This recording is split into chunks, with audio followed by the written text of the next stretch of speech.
White was an organization man. He loved the NAACP. It was his church. He was going to run it, and Du Bois was going to follow in line. And of course, Du Bois wasn't going to follow in line. There could be no equivocation on this. And so Du Bois ultimately resigned in 1934.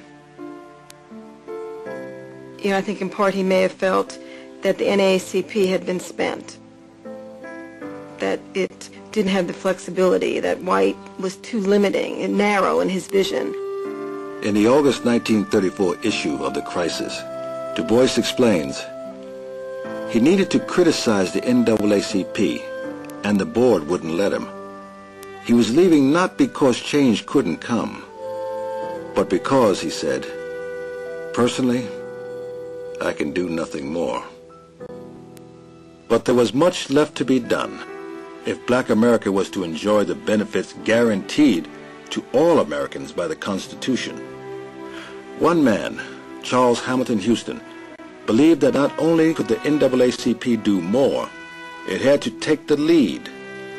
In 1935, he left his job as the dean of the prestigious law school at Howard University to become the NAACP's first full-time salaried legal counsel in 20 years. Charles Hamilton Houston went to South Carolina with a movie camera and would film county by county the black school and the white school. And it was just this visual essay in inequality, but inequality doesn't even describe it. I mean, just the awful conditions that young black children went to school under. I mean, they had schoolhouses where there were cracks in the wall, they were crowded together on benches, and then the white school in the same county would be a brick structure, 2 stories, basketball court. I mean, it was just so clearly unequal. And he would use that to show in the North, to kind of get support for the campaign and really put a face on what segregation meant.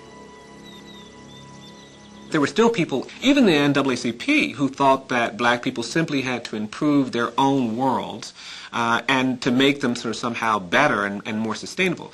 Houston said it won't work that way.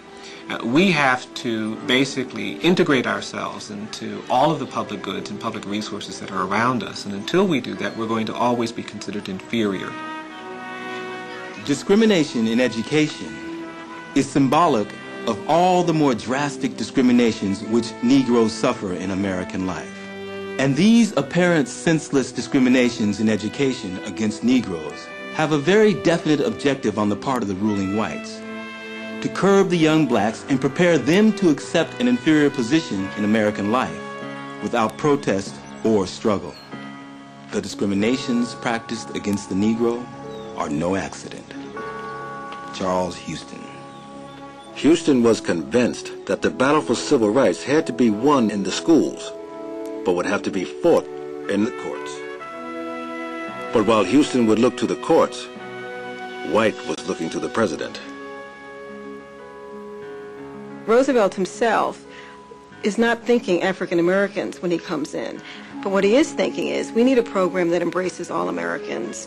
We need to provide relief for people, and that sort of inclusive, democratic spirit, African Americans interpret that as that includes us. A third of all African American families were directly assisted by the Works Progress Administration in the 1930s.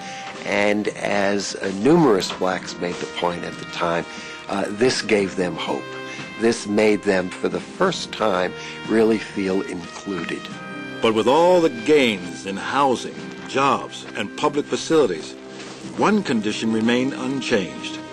Segregation was still the rule, not the exception. And in the South, lynchings.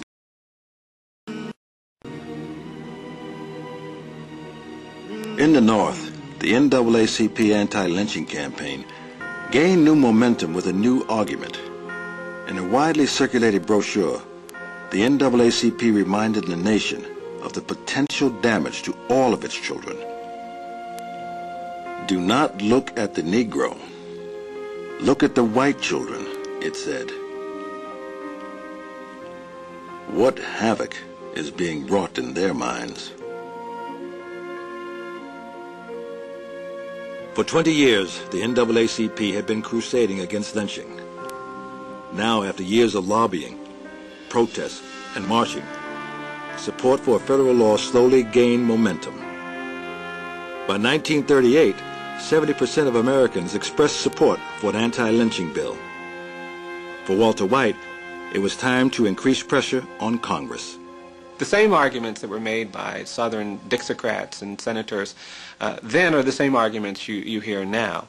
No, this is going to empower the federal government. It's got to be states' rights. You're taking away the autonomy of the states. The 11th Amendment, states and individuals have to be protected from this kind of federal intrusion.